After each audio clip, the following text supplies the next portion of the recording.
বিয়ের পয়গাম পৌঁছাও, আমি ওই মেয়েকে বিয়ে করব। আনাস ইবনে মালিক রাহমাতুল্লাহ আলাইহি মেয়েকে না দেখে বিয়ের প্রস্তাব দিয়েছেন, বিয়ে করেছেন। যখন বাসর ঘরে প্রবেশ করেছেন, বাসর ঘরে প্রবেশ করার পরে সে চিৎকার দিয়ে বাইরে বেরিয়ে আসছে, চিৎকার দিয়ে বাইরে বেরিয়ে আসছে। কেন? এত কালো যে একটা মানুষের চেহারা দিকে তাকে ভয় আসে। আমির ইবনে আনাস রাহমাতুল্লাহ আলাইহি বলে, বন্ধু, তোমার কথা বিশ্বাস করে আমি বিয়ে করেছি, কিন্তু আল্লাহর জগতে, আল্লাহর সৃষ্টির জগতে যে মানুষ যে এইরূপ কালো হয় আমি চিন্তা করি নাই।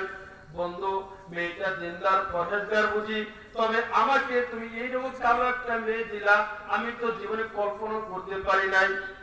কিতাবের মধ্যে আছে, মুফাসসির ইকরাম লেখেন যে স্ত্রী ঘর হতে বাইরে হয়ে এসে আমির ইবনে আনাস রাহমাতুল্লাহ আলাইহি হাত ধরেছেন, বলতেছেন, স্বামী যান, আপনি আমার বৈধ স্বামী, আমি আপনার বিবাহিত বৈধ স্ত্রী, আপনি আমাকে দেখে ঘর থেকে বাইরে হয়ে চলে আসছেন।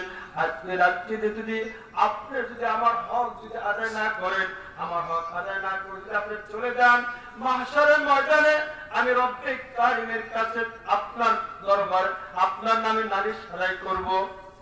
আপনি যেহেতু আমার বৈধ স্বামী, আমি আপনার বৈধ স্ত্রী, আমার কি অসুবিধা? যাই বুঝাইছেন, ঘরে আসছেন। ঘরে আসার পর তাদের কথাবার্তা হয়েছে, স্বামী স্ত্রী তাদের মেলামেশা হয়েছে। সকালবেলা গোসল করিয়া আমির ইবনে আনাস রাহমাতুল্লাহ আলাইহি মসজিদে নামাজ আদায় করার জন্য গিয়েছেন। এদিকে স্ত্রী মনে করছেন স্বামী হয়তো নামাজ পড়ে বাসায় চলে আসবেন। আমির ইবনে আনাস রাহমাতুল্লাহ চিন্তা করে যে আমার স্ত্রী যেই রূপ কালো, আমি কখনো জীবনে বাসায় প্রবেশ করব না। ফজরের নামাজ পড়ে সেই গ্রাম ছেড়ে শহরের অন্যত্র রওনা দিয়েছে, চলে গেছে।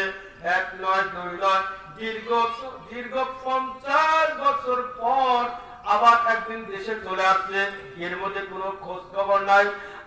আমির ইবনে আনাস রাহমাতুল্লাহ আলাইহি 50 বছর পর তার মাতৃভূমিতে আসছে। মাতৃভূমি শহরে যখন প্রবেশ করছে, শহরের বাজারের মধ্যে বড় একটা মসজিদ, মসজিদের মধ্যে বড় হুজুর বয়ান করতেছেন। মানুষ চাতক পাখির ন্যায় তার বয়ানগুলো শুনতেছে, বয়ানগুলো কলিজায় লেগে যাচ্ছে। আমির ইবনে আনাস রাহমাতুল্লাহ আলাইহি তিনি মনে মনে জিজ্ঞাসা করতেছেন, হায়রে, জীবনে কি করেছি? বিয়ে করেছি, হয়তো স্ত্রী কালো, যদি থাকতাম